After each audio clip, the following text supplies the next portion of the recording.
Hola, ¿qué tal? ¿Cómo les va? ¿Cómo andan? Muy buenas tardes, bienvenidos y bienvenidas a Entre Empresarios. Luis Octavio Valtierra quien los saluda y les doy la más cordial bienvenida a este espacio titulado Entre Empresarios. Y como ustedes, queridos, pueden darse cuenta, hoy vengo sumamente bien acompañado por mi querida Zoe Gómez, asesora de negocio, a quien te tengo por primera vez en esta credencial, una nueva credencial de las muchas que tienes en tu solapa. Correcto, un placer estar aquí hoy como asesor de negocios en este programa de Entre Empresarios y además con un súper invitado de lujo, una parte social totalmente, algo que trastoca y nos debe de tocar a todos. Precisamente, querida, por eso te invitamos, toda vez que tú tienes como mucha cercanía con temas que tienen que ver con personas y bueno, al final del día se dice que este activo, que el más importante de las empresas, pero hoy no solamente hablamos a nivel empresarial, hoy hablamos a nivel humanos, trascendiendo los negocios, pero siempre vinculándonos con esto. Así que con estas palabras que nos acaba de dar mi querida Zoe Gómez, con esta breve introducción, traemos la otra parte de la introducción de nuestro invitado, que esa la prepara el ingenio de Entre Empresarios y de Heraldo Televisión, Canal 8, que es la cápsula de nuestro invitado, la cual vamos a ver en 5, 4, 3, 2, 1, ya. El día de hoy, Entre Empresarios, contamos con la presencia de José Luis Michelena, director ejecutivo de Médicos Sin Fronteras para México y Centroamérica, una organización médico-humanitaria internacional que brinda ayuda a poblaciones vulnerables y a víctimas de desastres o conflictos, sin discriminar por raza, religión o ideología política. Con más de 25 años de carrera, José Luis se ha desarrollado en campos como comunicación científica, periodismo, televisión, documentalismo independiente y comunicación humanitaria, llegando a trabajar para la ONU y a ser consultor para la OMS. Acompáñanos a platicar con nuestro invitado. Bien, queridos y queridas, ya lo escucharon y ahora lo verán a José Luis Michelena con nosotros, director ejecutivo de Médicos Sin Fronteras. José Luis. ¿Cómo estás? Mil gracias. ¿Cómo te va? Mucho gusto. Bienvenido, gracias. por favor, adelante. Encantado, gracias. ¿Cómo te va? ¿Todo en orden? Todo muy bien. Bueno, Bueno. obviamente con las prisas del fin de año y de los cierres y de como todos andamos. Pero... Correcto, corriendo, y por lo cual doblemente agradecemos que te estés tomando este tiempo para platicar con nosotros, más allá de lo apretado de tu agenda y del cierre de año, que te tomes unos minutos para platicar con nosotros y nuestra audiencia. Encantado, ¿no? Y de verdad les agradezco mucho por el espacio. Oye, pues si te parece bien, platícanos un poco de ti, porque ya vi en la cápsula que tú, al igual que yo, eres egresado de Ciencias de la Comunicación y digamos que hoy estás pues en otro medio, en otro ambiente. Pero ¿cómo ha sido tu carrera profesional? ¿En dónde estudiaste? Si te parece bien, platícanos un poco. ¿Y cómo fue avanzando tu carrera? Y ya después llegaremos al día de hoy. Claro que sí. Bueno, sí, quizás se sorprenda y ahora podemos abundar porque un director, un especialista en comunicación trabaja como director de Médicos Sin Fronteras. Pero yo estudié en el TEC de Monterrey, en su campus Querétaro, hace muchos años, no vamos a entrar en ese detalle. Y bueno, pues sí, desde siempre quise que mi trabajo tuviera una significación, ¿no? Yeah. Entonces, recién egresado, bueno, estuve un tiempo en Francia, pero luego volví y al final terminé en Chiapas, trabajando por más de 6 años en un centro de investigación, el Colegio de la Frontera Sur, de la red de colegios como el Colegio de México o el Colegio de la Frontera Norte. Y ahí producíamos video y hacíamos comunicación sobre la investigación científica, ¿no? Al mismo tiempo estamos hablando de los años del alzamiento zapatista, un poco posterior, y de, bueno, sí, de muchos de los eventos que siguieron después del alzamiento. Entonces entré también a trabajar como corresponsal de Associated Press en Chiapas. Y entonces ahí pues un poco me movía también en el mundo del periodismo. Y luego ya en algún momento decidí venirme a México con algunos regresos. Trabajé por casi 9 años en Canal 11 haciendo distintos proyectos de comunicación. De televisión, 16 programas distintos, pero siempre con el gusanito de volver al mundo de que mi trabajo tuviera una significación social y de ayuda, ¿no? Entonces por ahí busqué cosas con el Alto Comisionado de Naciones Unidas para los Refugiados, con UNICEF, con la OMS, etcétera, y bueno, pues un día pues, también Médicos Sin Fronteras era una organización que ya admiraba de mucho tiempo atrás y un día surgió la oportunidad y ya llevo más de 15 años con la organización, desde el 2010. Y bueno, encantado. Y bueno, pues ahí ha sido ya toda una carrera, se puede decir, de desarrollo tanto aquí en México, dando a conocer la organización ante la comunidad mexicana, pero también he hecho misiones en otros países. Me tocó un poco, por ejemplo, aquella gran crisis de la epidemia de ébola en África Occidental. También he estado en Líbano, obviamente en Centroamérica, etcétera, ¿no? Con distintas misiones. Más recientemente estuve en Ginebra, en una posición ya de dirección. Era el director de comunicación y recaudación de fondos en Ginebra, en nuestra sede central en Suiza. Y ahora pues regresé ya como director de la oficina. Entonces ha sido como un devenir, pero siempre con esta vocación, la verdad es que lo tengo que decir, de que mi trabajo tenga este impacto y esta significación para los demás, ¿no? ¿Cómo es que identificaste esa vocación? Porque nos dices que desde tus épocas de estudiante lo tenías como claro, o por lo menos tenías esta inquietud de poder tener este retorno hacia la parte social o canalizar los esfuerzos, ya nos dirás tú, los esfuerzos profesionales también hacia un impacto social. Sí, totalmente. A ver, yo creo que tiene que ver también con mi educación en mi familia, ¿no? Pues siempre se me hizo ver que era una persona privilegiada, que sí estuve becado en el TEC de Monterrey, pero sí, o sea, siempre era como remarcarnos que pues vivíamos en una situación de privilegio, ¿no? Y entonces, pues sí, tuve ciertas oportunidades, etcétera, y siempre tenía, no sé, supongo que te nace y un poco de lo que te enseñan, de decir, bueno, pues ya que estoy en esta posición, que pude estudiar una carrera, que pude irme a aprender francés, que pude, ¿no? Pues me toca que mi trabajo tenga eso, ¿no? Y para mí ahora es un componente esencial de lo que hago, de tener un trabajo, ¿no? En algunos momentos, no toda la vida he hecho también cosas puramente comerciales y está muy bien, porque además hay que comer, ¿no? En algunos casos. Pero siempre he tenido ese componente, ¿no? Y creo que para mí, y se habla mucho de que tu trabajo sea realmente tu hobby, ¿no? Y para mí es el caso, ¿no? Para mí no me cuesta, con todas las ojeras que me puedan ver, amo mi trabajo, y desde que estoy en Médicos Sin Fronteras realmente me siento donde tengo que estar y aportando con lo que sé y con lo que he aprendido, ¿no? Entonces es algo que está como muy integrado en mi psique, no sé cómo decirlo, ¿no? Te entiendo. Sin duda, el tema de la pasión que puedas tener viene desde la médula. No habría forma que hicieras algo tan significante para ti y para la gente que no viniera desde adentro, ¿no? Pero justo, ¿cómo logras esta convergencia en identificar que es un trabajo, en identificar dónde hay fondos?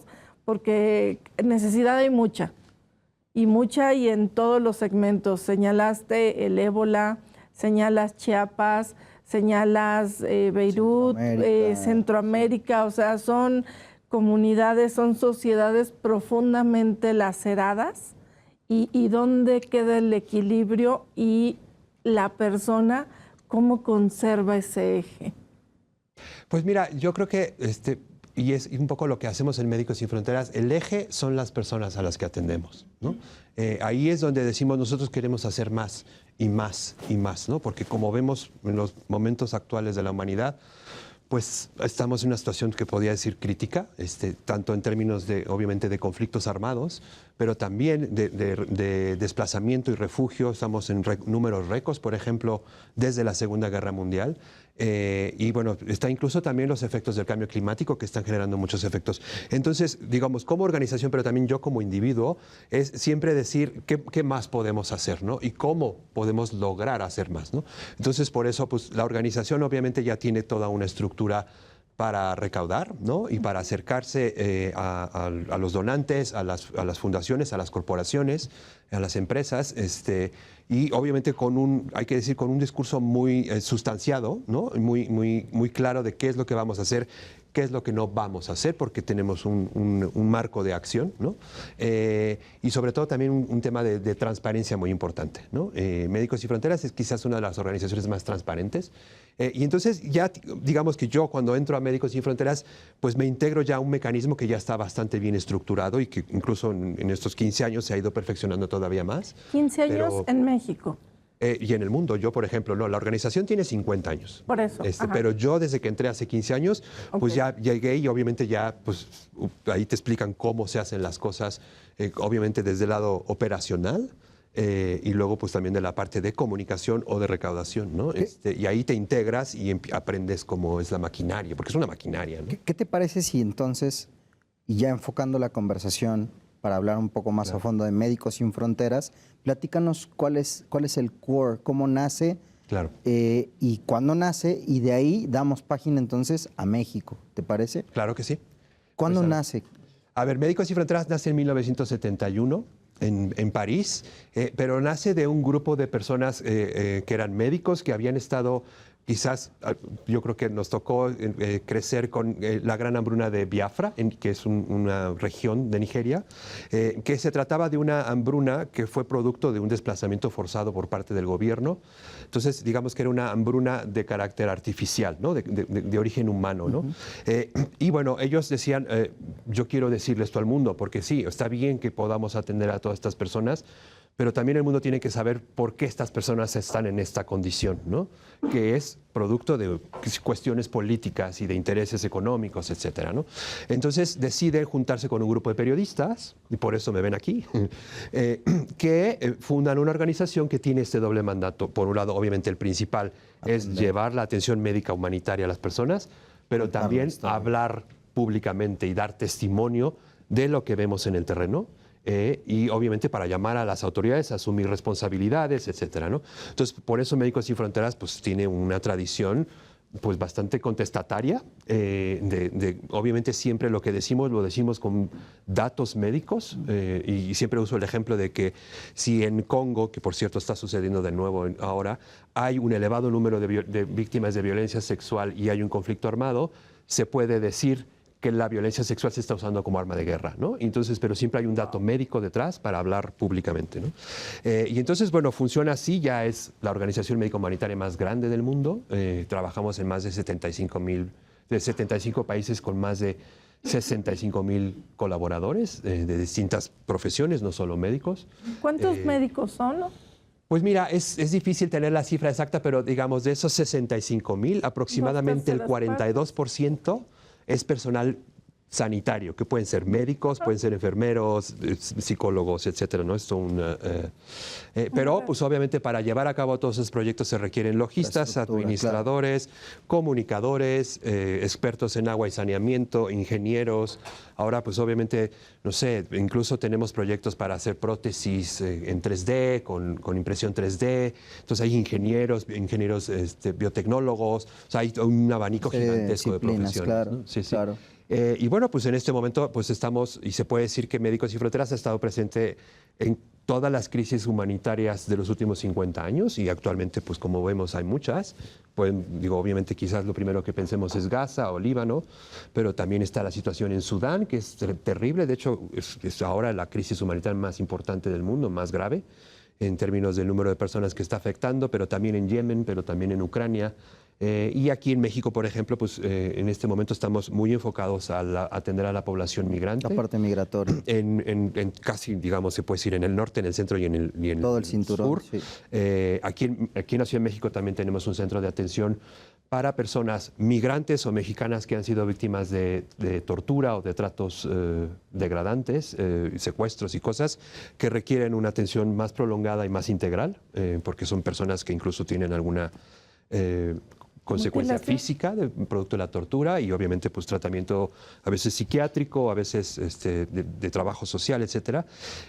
Y desde aquí coordinamos los proyectos que tenemos también en Guatemala y en Honduras, ¿no? Entonces eso sí. Y así en distintas partes del mundo donde se les ocurra, pues obviamente en muchos países de África, pero también en Medio Oriente, en el sudeste de Asia, en Asia Central, ¿no? En Kirguistán estamos, en muchísimos países en distintas partes del mundo, ¿no? Y con proyectos con distintos enfoques de acuerdo a las necesidades, ¿no? México como sede, ¿cuánto tiempo tenemos con Médicos Sin Fronteras? Claro. La oficina, Médicos Sin Fronteras entró por primera vez a México con el terremoto del 85. En aquel entonces lo que estaba haciendo Médicos Sin Fronteras es que estaba respondiendo a los flujos de refugiados que estaban pasándose sobre todo a Honduras a partir de las guerras civiles en El Salvador y Nicaragua. Y cuando sucede el terremoto, pues se envía un equipo y llega otro de Europa y fue esa la primera intervención que se dio. De hecho, el año que viene, en 2025, se cumplen 40 años del terremoto y nosotros también vamos a conmemorar también los 50 años de la primera No intervención. lo menciones porque en México solemos hacer práctica y examen el mismo día y eso es terrible. Esperemos que no toques madera. Entonces, exacto. Pero Y bueno, efectivamente. en el paso de los años hubo muchas intervenciones en respuesta sobre todo a desastres naturales. Hubo varios huracanes, el huracán Polín, el huracán Mitch, hubo por ejemplo las inundaciones en Villahermosa, Tabasco en el 2007. Tuvimos un proyecto permanente, bueno, de más largo plazo en los Altos de Chiapas, para atender a la población, sobre todo Tzotzil y Celtal, que padecían tracoma, y hubo proyecto también en la Sierra de Oaxaca, pero es hasta 2009 que se decide ya abrir una oficina permanente con una representación y en la que pues, hacemos actividades de reclutamiento de personal que quiera irse a trabajar a otros proyectos en el mundo. Tenemos actualmente cerca de 200 mexicanos de distintas profesiones que trabajan, están regados por el mundo y estamos constantemente promoviendo esa participación de mexicanos. Hacemos obviamente labores de comunicación como estar con ustedes o mandar nuestros comunicados a los medios y el área de recaudación de fondos, ¿no? Que pues ahí ya les contaré, tenemos de hecho ahora una campaña para fin de año y hacemos pues muchas actividades públicas y obviamente todo el tema de redes sociales, que tenemos ya un número muy importante de seguidores, millones diría yo en México y pues tratar de acercarnos a la gente y que la gente se vuelva una especie de socio, de aliado de nuestra acción, ¿no? Que puede ser, la acción puede ser aquí o en el resto del mundo, porque pues para eso somos sin fronteras, ¿no? Nos diste ya como estas dos, un enfoque desde dos panoramas hacia un problema que puede ser de salud, puede ser humano, puede ser de distintos matices, pero uno es la atención inmediata con los especialistas de la salud, etcétera, y la otra es como la difusión y el contar lo que está, el trasfondo y un poco el contexto y entender que A es igual a A porque B.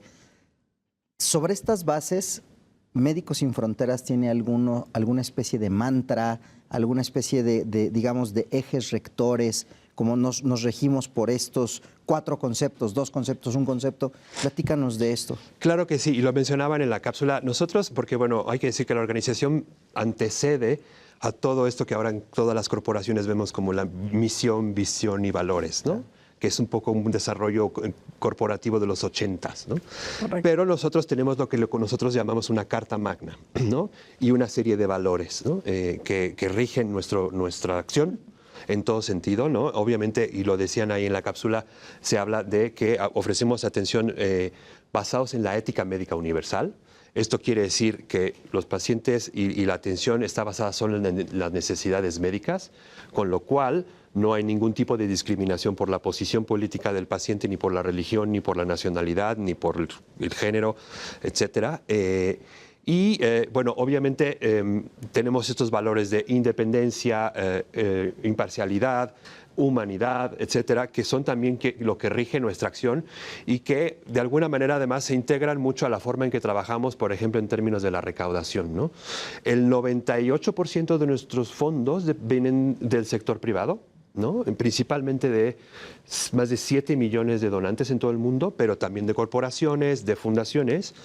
Y esa independencia financiera es la que podemos aplicar como independencia de acción, porque al no recibir fondos de gobiernos que podrían estar de alguna manera involucrados en algún conflicto, por ejemplo, tenemos la legitimidad para poder entrar y atender sin que ninguno de los bandos nos vea como parciales, ¿no? No hay ningún eje que se tire, ¿no? Para exacto. atención especial. Y en ese sentido somos de las pocas organizaciones que manejamos ese nivel de independencia económica que se transmite en una independencia de acción, ¿no? Y eso ha sido uno de los valores, por eso digo, en su momento Médicos Sin Fronteras se ganó el Premio Nobel de la Paz en 1999 y en el reconocimiento se habló también obviamente de la acción que se hace, la acción médica, pero también un poco del valor de estar en muchos lugares en donde muy pocas otras organizaciones quieren o pueden ir, ¿no? Imagínense si la organización recibiera fondos de algún gobierno involucrado, no sé, en Afganistán, en el conflicto de Afganistán, sería muy complicado incluso en términos de seguridad para nuestros proyectos, pero también de ser recibidos por la comunidad, ¿no? Entonces eso es un valor súper importante que es sí, un valor como muy conceptual, pero que lo aplicamos en la práctica, ¿no? Y así tenemos una serie de principios con los que nos regimos. Y otro gran valor es esta idea de dar testimonio o permitir que los pacientes pues ampliar sus voces, digamos, ¿no? Y que su realidad sea conocida por los actores políticos, etcétera, pues para llamar al cambio, ¿no? De acuerdo. A nivel infraestructura, ¿qué infraestructura tenemos en México para que Médicos Sin Fronteras hagan esta loable labor?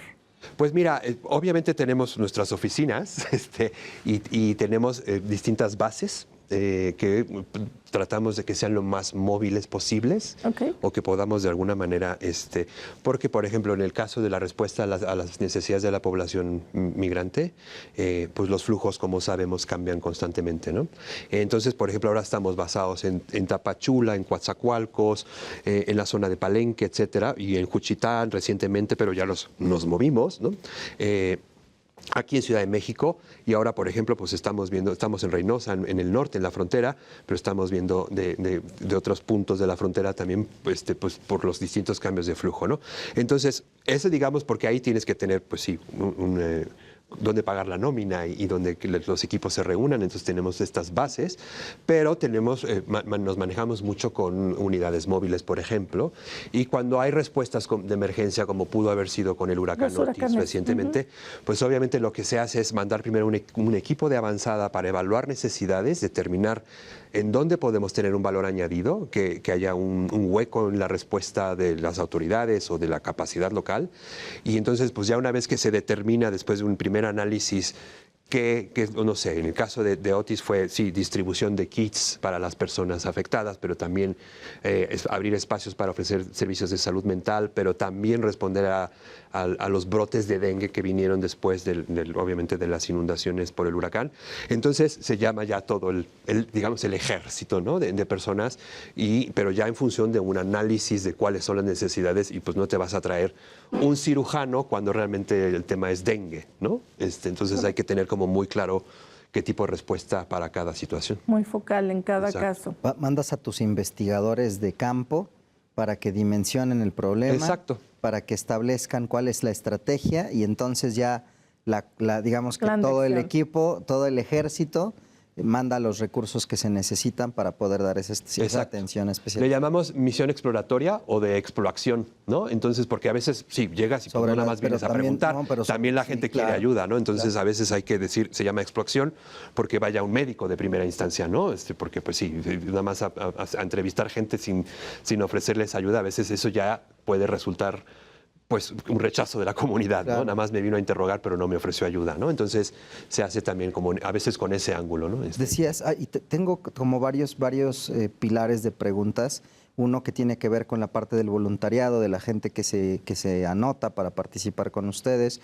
Otra de, digamos, que todos los profesionales que convergen en este esfuerzo unido y que se orquesta a través de Médicos Sin Fronteras y que hace que todos ellos funcionen en orden y en forma. Y otro que tiene que ver con el modelo propiamente, porque seguramente habrá quien se esté preguntando allá afuera y que esté muy interesado también y que tenga como este mismo inquietud de decir, oye, yo quiero tener una repercusión notable, positiva en mi contexto social, con la gente y tal, pero siempre queda como, y esto lo vamos a ver en el siguiente bloque, y queda siempre la pregunta, bueno, pero ¿y cómo le haces, no? O sea, ya nos dijiste, bueno, al final del día recibes donaciones y esto es, imagino, ya nos platicarás, lo que de alguna manera mantiene la estructura, pero después pues necesitas, de cualquier manera, la gente por más que tenga la actitud de voluntariado, pues necesita llevar el pan a la mesa. Claro, o sea, si de entrada no empiezo por cuidarme a mí mismo, ¿cómo voy a hacer para poder cuidar a los demás, no? Entonces, si les parece bien, y me permití tomar la palabra para dar como pequeña introducción a lo que serán las siguientes preguntas, porque ya vamos acercándonos peligrosamente al corte de este bloque, así que traemos un poco de esas preguntas para ti, mi querido José Luis. Claro que sí. Pero, queridas y queridos, vamos a guardarlas un poquito más en hielo, un hielo como el que les invito a que le pongan a su bebida favorita, posterior a los alimentos, por supuesto. Yo digo que siempre hay que darle cuerpo a lo que sea que te vayas a beber. Si ya acabaste de comer y estás entonces por el aperitivo, un cafecito se vale, alguna otra cosita más fuerte, ponle ese hielito. Nosotros el hielito lo aprovechamos para mandar a corte, pero regresamos con ustedes en breve aquí Entre Empresarios. Canal 8 de Televisión, Heraldo Televisión.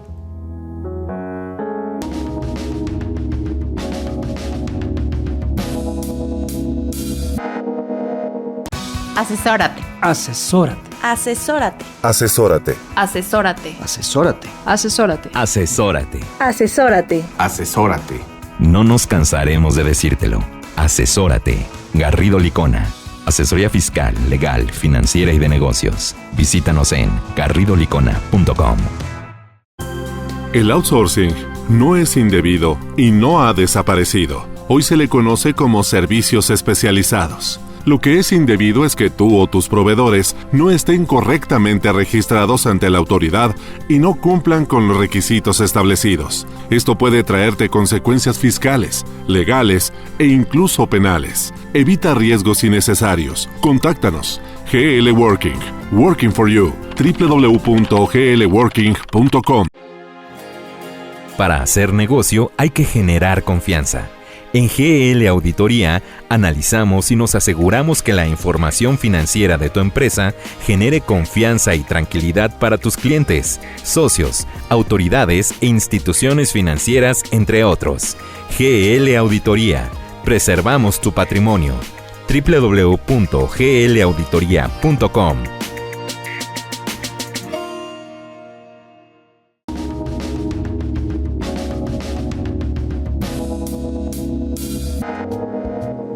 Bienvenidos y bienvenidas de vuelta a Entre Empresarios. El día de hoy está con nosotros José Luis Michelena, director ejecutivo de Médicos Sin Fronteras, quien a lo largo del último bloque nos estuvo platicando, bueno, de entrada él cómo se decanta siendo comunicólogo de profesión a meterse en el mundo de la labor social, del compromiso, de la responsabilidad contigo, conmigo, con todos los seres humanos que habitamos en este espacio llamado planeta, y la responsabilidad que la institución a la que él representa, que es Médicos Sin Fronteras, ha tenido a lo largo de más de 50 años y que hoy día lo vemos materializado en unos minutos que no nos va a alcanzar para verlo a profundidad, pero que agradecemos profundamente que esté con nosotros platicando el día de hoy. Y dejamos pendiente entender para todos ustedes que tienen esa inquietud de tener este emprendimiento con labor social, con un objetivo altruista, pero filantrópico, pero que tenga estos matices, ¿cómo se logra? Y sobre estas bases, mi querido José Luis, quisiera preguntarte, ya nos decías, bueno, hay gente que voluntariamente hace aportaciones y eso entiendo, pues debe darle la base a la asociación, pero después, ¿cómo administras? Y evidentemente, ¿cómo se reparte? Un poco cómo opera, digamos, entonces, Médicos Sin Fronteras y quien esté visualizando tener algún esfuerzo a mayor o menor escala. Mayor escala va a ser complicado por todo lo que nos contaste, pero a lo mejor replicar algún modelo de negocio como el de ustedes. Claro, a ver, como se podrán imaginar, cuando empezó Médicos Sin Fronteras eran 30 personas que se juntaron y tenían un espíritu súper altruista y lo empezaron, ¿no? Pero conforme pasa el tiempo te das cuenta que tienes que profesionalizar las cosas, ¿no? Y que, pues obviamente la gente no vive del aire y todos estos primeros 30 personas que luego eran 300 y luego 3,000, pues tienen hipotecas y tienen hijos, ¿no? Entonces, de entrada creo que sí es importante aclarar que todas las personas que trabajan con Médicos Sin Fronteras tenemos un salario. No somos la organización con los salarios más altos y eso tiene que ver también con nuestra eficiencia y nuestra transparencia, ¿no? Y además de que tengamos un ratio de gasto operativo superior a los gastos administrativos, pero por mucho, ¿no? Actualmente nuestros gastos administrativos son sobre el 5% del ejercicio presupuestal, ¿no? Entonces, claramente esta profesionalización obliga a que tengas administración más profesional. Cuando te registras en un país es importante cumplir con toda la normatividad, ¿no? Porque obviamente, pues además a veces te estás metiendo en temas delicados y si no tienes todo en norma te echan, ¿no? Hablo de cualquier país, ¿no? Entonces, por ejemplo, aquí en México, pues estamos registrados desde 2009, como mencionaba, como asociación civil y tenemos, por ejemplo, estatus de donataria autorizada. Entonces, todos los que nos quieran donar pueden deducir su donativo. Tendrán su donativo. Exacto. Fiscalmente responsabilizado. Pero sí, a ver, o sea, tenemos unos parámetros de transparencia muy importantes. De hecho, también hacemos público todas nuestras cuentas e incluso nuestros salarios. Sí, esta tradición de transparencia, bueno, la tenemos aquí, pero viene incluso también de Europa y es parte de lo, además es lo que te permite también captar más donantes, ¿no? O captar más fundaciones que vean que tienes unas finanzas sanas, que vean que cumples con, digamos, que hay cumplimiento en todas tus obligaciones. Por ejemplo, a nivel médico, pues tenemos que trabajar con personas debidamente tituladas porque pues hay una responsabilidad médico-legal, ¿no? Entonces no podemos mandar voluntarios, ¿no? Y luego si trabajamos en tal o cual región, pues obviamente no vamos a explotar a la población local y decir que todos trabajen como voluntarios, hay que pagarles un salario, etcétera, ¿no? Que además hay que decir que el hecho de llevar estos recursos y pagar salarios a la población local en el lugar que sea, pues también ayuda a reanimar después de una catástrofe la economía local, ¿no? Pues, entonces está todo concebido, incluso también las compras a veces, ¿no? Es decir, bueno, se prioriza las compras locales a veces. Porque también permite la reactivación ante un desastre, ¿no? Y eso cuando nosotros aquí donamos, hay que mandar agua a Haití, no sé qué tan, ¿no? O sea, mejor tanta botella de agua además, mejor se pone una planta ahí local, o si hay que mandar mantas, pues a lo mejor hay un proveedor en Haití, estoy pensando en Haití o en Filipinas o lo que sea, y en lugar de encarecer el precio de las cobijas a nivel local, compras ahí localmente y ayudas a reactivar la economía. Esa economía, ¿no? Entonces todo eso se considera en nuestras respuestas, ¿no? Entonces la organización, pues bueno, tiene obviamente esta como obligación de legalidad, de transparencia, de tener todo en norma, ¿no? Porque además es lo que nos facilita la seguridad, las relaciones con las autoridades, etcétera, y obviamente las relaciones con los donantes, sean individuos o sean corporaciones o sean fundaciones, que además, hay que decir, cada vez más son más exigentes en la forma en que solicitan el reporte de cómo se ejercen los gastos, etcétera, ¿no? Nosotros lo que sí hacemos, es que sí procuramos, manejamos un fondo de emergencias, que es el que nos permite responder cuando viene un huracán y pues... Con inmediatez. ¿no? Y entonces, y en algunas ocasiones muy particulares, con emergencias más grandes, sí hacemos llamamientos etiquetados para una emergencia en particular, pero en general lo que buscamos es que las donaciones entren a nuestro fondo de emergencia, asegurándoles que va a haber transparencia en el ejercicio, pero que no nos limite, ¿no? Porque a veces pues, la emergencia puede pasar al día siguiente y tú te tardas varios días en empezar a recaudar para esa emergencia. Fíjate que lo que comentas es bien interesante porque nuestro programa justo Entre Empresarios lo que busca es que esa idea se materialice, pero que florezca.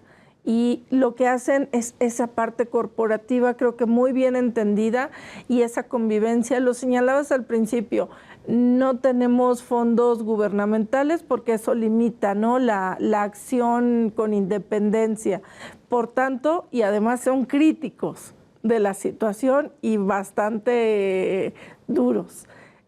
Por lo tanto, debían de tener un cumplimiento total, que si es un IMSS, que si es un SAT, que si es cualquier autoridad local, se pague adecuadamente contribuciones, impuestos, derechos, para que no sean observados y la parte social se pueda trazar impecable, ¿no? Hablabas, fíjate que cuando pensamos en Médicos Sin Fronteras, evidentemente piensas en médicos, es la palabra pues clave, pero también señalaste un tema de flujo migratorio.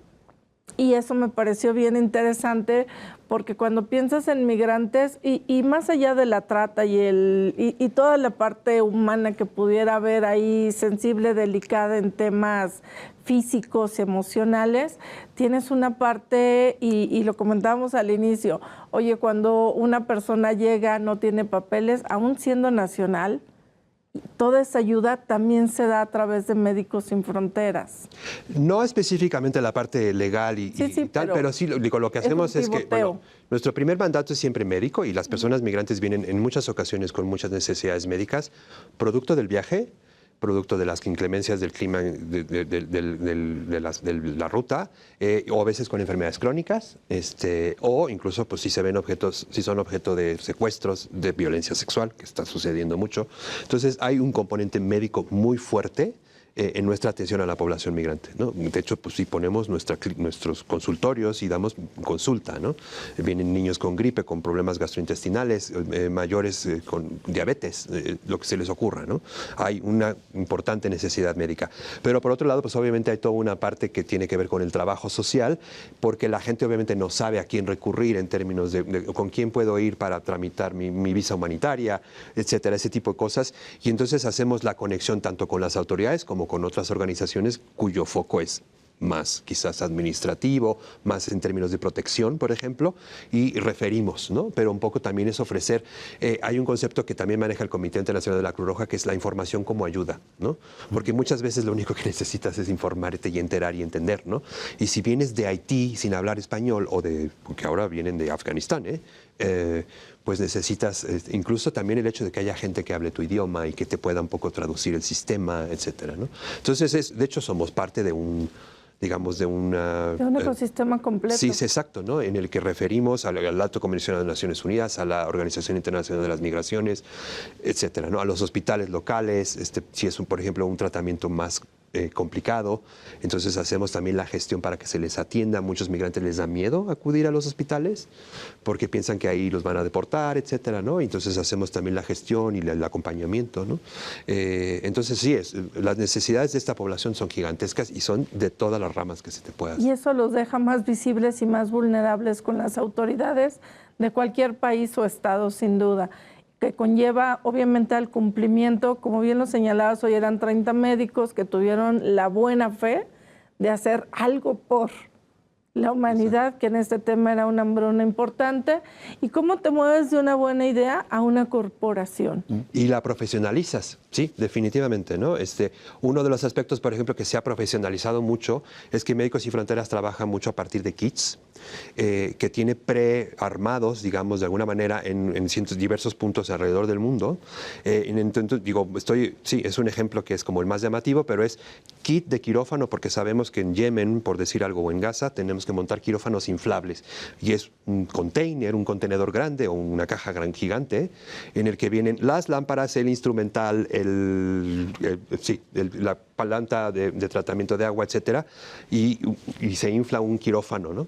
Y así, en función del tipo de respuesta, si hay por ejemplo, una epidemia de cólera, que se necesitan unas tiendas especiales con unas camillas especiales y con una cantidad de suero, porque con el cólera, como saben, la deshidratación. Entonces el kit ya está y por eso decimos que Médicos Sin Fronteras puede responder en menos de 72 horas a cualquier emergencia humanitaria en cualquier parte del mundo, porque trepamos estos kits a los aviones y ya están prearmados en función de esa misión exploratoria que les dije, ¿no? Porque no vas a mandar cirugía si la crisis es de cólera, porque no requiere cirugía, ¿no?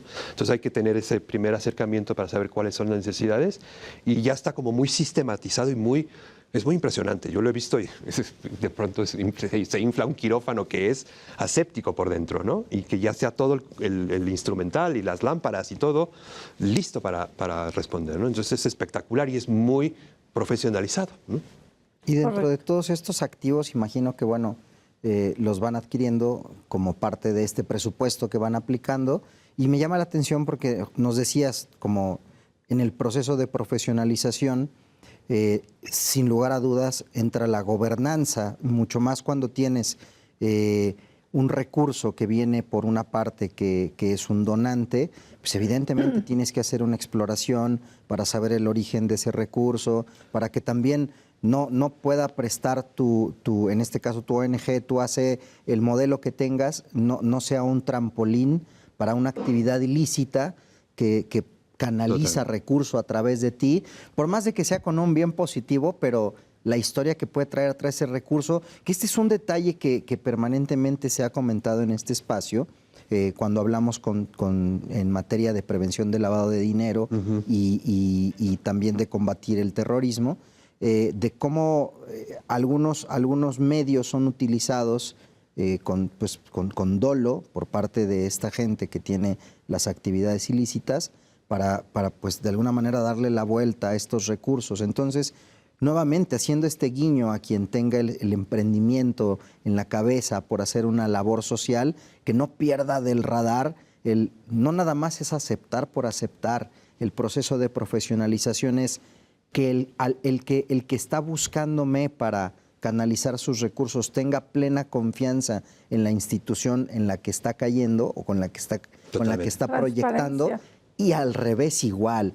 Tú como ese administrador de estos recursos de tus donantes, tienes que asegurarte cuál es el famoso Know Your Client, que aquí aplica distinto, pero la esencia es la misma. Conoce a esa persona. Totalmente. Nosotros obviamente tenemos un proceso de debida diligencia ante cualquier ofrecimiento, y también hay que decir que tenemos ciertos sectores, digamos, empresariales de los que no podemos, porque van en contraposición con nuestra misión social. Eso. Extractivas, petroleras, mineras, de armamentistas, del tabaco, del alcohol, farmacéuticas, etcétera, ¿no? Ahí tenemos unas que es lista negra, no podemos. Volvemos a la carta magna, o exacto, sea, al mantra, claro. ¿Cómo vamos a decir, vamos a ayudar no sé, a víctimas de un conflicto armado, pero recibimos fondos de una empresa que hace armas, ¿no? Entonces tenemos, y luego obviamente hay otros sectores que son un poco, bueno, hay que hacer una investigación, no tenemos grandes recursos para hacer una investigación financiera detectivesca, pero obviamente tenemos forense. Mucho cuidado, exacto, ¿no? Y además también nos cuidamos de que sean empresas, por ejemplo, si son empresas que no tengan un escándalo, no sé, de trabajo infantil o de, etcétera, ¿no? De explotación, etcétera, que a veces basta con buscar en Google y decir, ¿no? Pero sí, y en ese sentido, pues siempre cuidamos mucho esa relación antes de decir sí, y no nos abalanzamos por el dinero, ¿no? De acuerdo. Porque sí, es delicado y nos puede meter en una posición que afectaría nuestras operaciones, porque si de pronto eso nos brinca, pues se nos cae todo, ¿no? Entonces tenemos que ser súper cuidadosos con ese tipo de cosas. Hay una metodología total, no solo organizacionalmente hablando, están estructurados perfectamente, sino tiene una metodología para cada etapa. Sin duda se ve una empresa madura en lo que han hecho. 50 años no es una trayectoria menor, pero han adoptado metodológicamente todos los bracitos de los procesos, ¿no? Si voy a recibir financiamiento, de dónde viene, quién viene, y sin gastar esos recursos, porque sería irracional el que se desviaran recursos para ayuda humanitaria. Para investigar a las empresas. En una investigación. Exacto. Exacto, pero si tienen esa dureza del proceso que les permite esa transparencia y al final esa libertad de actuación que está en su Carta Magna, ¿no? Exacto. Y para las personas que ese dinero con el que les ayudan es dinero blanco y no por blanquear. Exacto. No, y de verdad sí es algo que nos preocupa Tal mucho, cual.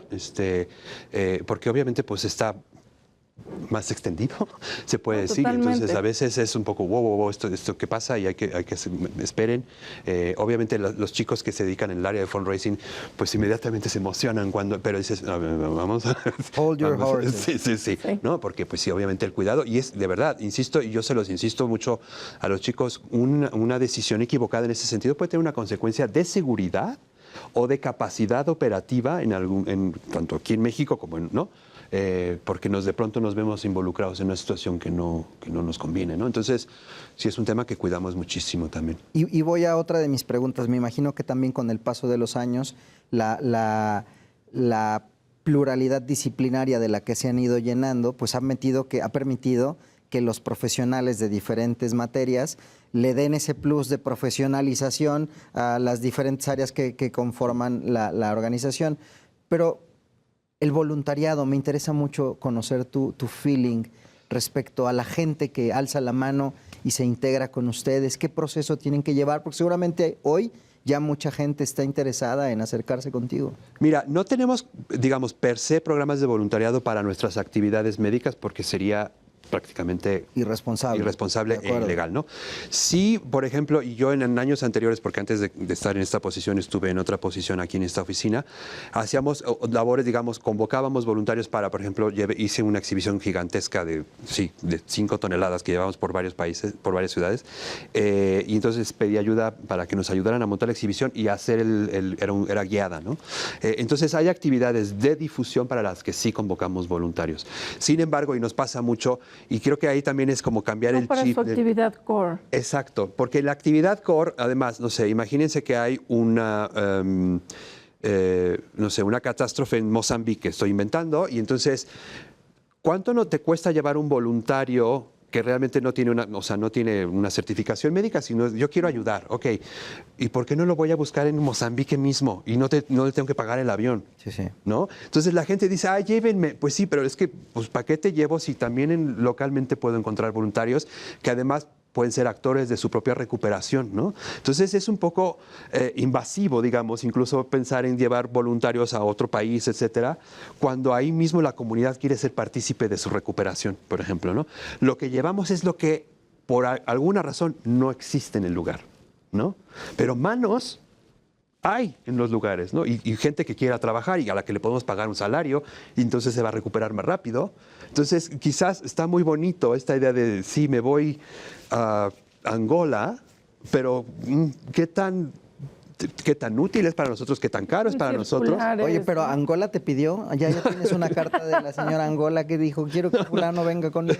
Sí, pero sí pasa, o sea, porque de esta lógica de, sí, yo me quiero ir a ayudar y hago lo que sea y sirvo el café, y dices, un poco exacto, y dices, bueno, sirvo el café, porque te dicen mucho eso, ¿no? Te lo dicen como, dices, pues sí, pero gracias, pero gente que sirve el café, en Liberia hay, y no cuesta, y no tengo que pagarle un vuelo y un hotel, ¿no? Correcto. Entonces ahí es un poco también como cambiar ese chip de que a veces la ayuda, y por eso este tema de los kits, de que la ayuda ya sea llevar cobijas del otro lado del mundo, tienes que subirlo a un barco, encontrar un barco, hacer un proceso de importación, cuando a lo mejor había cobijas allá, ¿no? Y entonces a veces por eso nosotros insistimos mucho en la donación económica. Mercado. Exacto, porque, y además dices, pues a lo mejor voy a llevar cobijas, pero es Mozambique y no se necesitan cobijas. De acuerdo. Y eso transfiérelo a, por ejemplo, medicación, ¿no? Pasa mucho que la gente dona de pronto de todo tipo de medicamentos que nos sirven para la respuesta, porque las necesidades médicas son X. Particulares de la zona. Y de pronto tienes además que hacer una clasificación, hay muchos medicamentos caducados, etcétera, y entonces te sale toda la operación mucho más compleja y más cara que realmente decir, esto es lo que necesito y lo voy y lo compro y lo negocio con precio bajo, por ejemplo, Claro. ¿no? Entonces eso es también como, eso es parte de la profesionalización de la ayuda, ¿no? Sí, la logística muchas Exacto. veces te desgasta económica y físicamente, ¿no? Y obviamente te reduce tu tiempo de acción. Exacto, ¿no? Y aumenta costos y sí, sí. Oye, y dentro de los proyectos que tienen, digamos que a nivel local, como país y como a nivel global, como organización, ¿qué nos puedes mencionar?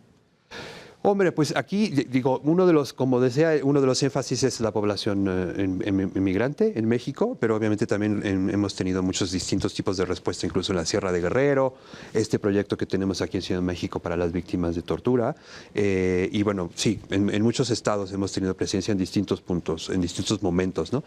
A nivel mundial, pues se puede decir que tenemos respuestas gigantescas, quizás la más grande ahora es la emergencia en Sudán, que se habla muy poco en las noticias, pero estamos hablando de 12 millones de personas desplazadas y cientos de miles de muertos. Y hay además ya una desnutrición por encima del umbral de emergencia, ¿no? en gran parte de la población. Y bueno, obviamente, pues quizás el más llamativo es la situación en Ucrania, pero también está la situación en Afganistán, la situación en Yemen, en Siria, en este momento se está volviendo a complicar. Tenemos este barco de rescate en el mar Mediterráneo que rescata personas que intentan llegar y muchas veces mueren ahogadas en las aguas del Mediterráneo.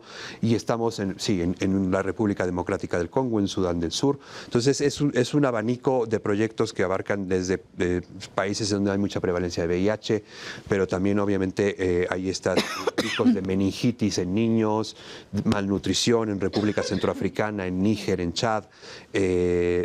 Sí, son muchos temas, ¿no? Médicos y de emergencia que tienen que ver con epidemias o situaciones de enfermedades que están siendo poco atendidas, con conflictos armados, conflictos internos, y también mucha situación de exclusión de la atención sanitaria, ¿no? Y la aplicación de tecnología, ¿no? Que ya nos lo comentabas. Sí. Empezar a también hacer desarrollo a partir de hoy, la posibilidad que nos dan las impresoras 3D y lo que va surgiendo, porque la realidad muchas es que esto cosas. es Tenemos muy acelerado. pequeños laboratorios portátiles, bueno, no son tan portátiles, pero son bastante portátiles, porque también la disposición, por ejemplo, en lugares apartados, poder hacer exámenes clínicos, pues con mayor celeridad y tal, a veces se complica muchísimo, incluso porque la situación de seguridad no te permite llevar las muestras.